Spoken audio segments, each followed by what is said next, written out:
Ezio is not stronger than Nautica, at least not right now without Kassandra. That said, his kit is still pretty solid. He's got some strength, but also a few drawbacks. And today, I want to quickly go over how Ezio performed without Kassandra, and just how good his portrait is. Now, first off, no matter how you play him, one thing stays consistent. Ezio does way better against enemies that attacks frequently. That's because his counter is kinda broken. Personally, I'd go as far as to say Ezio is a counter-focused character like Jay.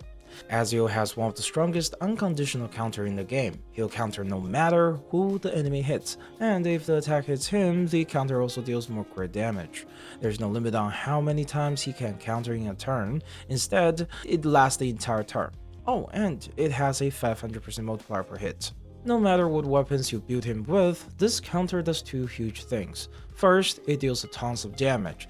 It shines especially in full-up teams, but even in a poison team, it pulls weight by triggering the Genesis damage passive each time.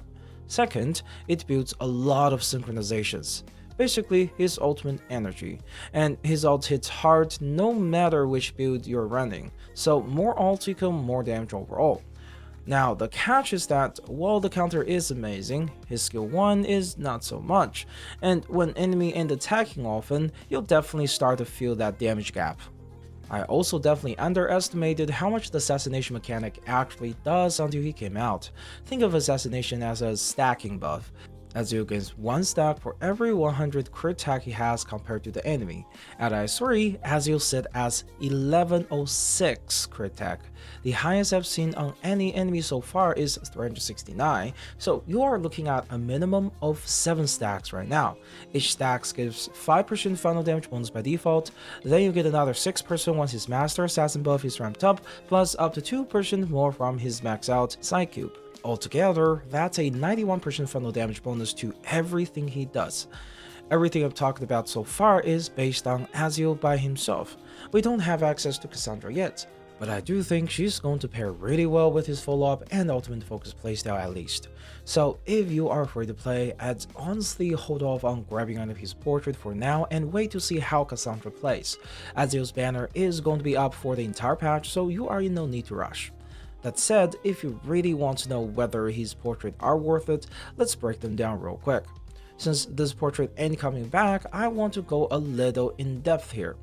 Personally, I find his best options are P1, P2, and P5.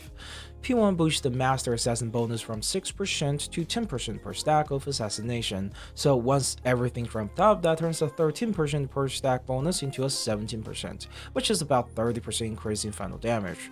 That's pretty massive, but keep in mind this will likely get diluted once Kassandra drops, since she also buffs assassination. P2 is getting slapped on a bit by a lot of people, probably because it doesn't have the flash numbers on it, but the real value is how it smooths out the rough edges of all his build. For follow-up, it let his skill 1 marks for 2 follow-up attack instead of 1. That means he will now deal more damage against enemy who doesn't attack much for his counters. For his ultimate build, P2 let Ezio gain an extra stack of Eagle's Guidance every time an ally uses their ult.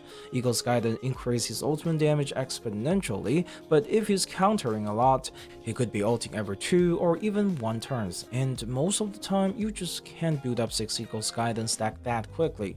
You would usually need to use Hesbeth in those scenarios, since she can ult up to 3 times a turn, which helps Ezio stack faster and also charge his ultimate in process. But her actual supporting capability ain't as strong as other supports when it comes to boosting Ezio's ultimate damage. That's why P2 is so good for ultimate as well. With the extra stack per ult, you can finally run stronger buffers like Tien or Millennia and still get Ezio to 6 stacks in time for every ult. Poison build doesn't get any major mechanic fix with P2, but it does get a straight multiplier boost, somewhere between 25 to 40% extra Genesis damage from this passive, so it's still a solid power increase, just not as, obvious. P3 and P4 are just straight up multiplier boost, nothing fancy. Depending on which path you're running, they give about 10 to 20% increase in overall damage. P5 is where things get more interesting again. It upgrades the effect of his different weapon combos. Not all of them are amazing, but a few definitely stand out. For the follow-up weapon, the follow-up damage bonus is boosted from 50% to 100%. On top of that, combo 1 gets a huge upgrade. The excess crit rate to crit damage conversion goes from 100% to 150%. For the ultimate path, path, P5 boosts both the power of his ult and how quickly he generates it, but there's not much they say there. And then there's the Poison Z, which buff both the Genesis damage and poison application. The third combo in particular is insane for boss fight with mobs. It raised the poison transfer cap on kill from 10 to 20. With just a few mob kills, you can ramp up Ezio's damage into absurd territory. So overall, Ezio's kit has a lot of flexibility, and while he will shine brightest with Kassandra in the future probably, he's already pulling some serious weight. And that's my current verdict on Ezio and his portrait. But I want to hear from you. What do you think about him right now? If you already pulled, how's his gameplay feel for you so far? Drop your thoughts down in the comments. And as always, this has been Steam by Nex. Thanks for watching, and I'll see you in the next video.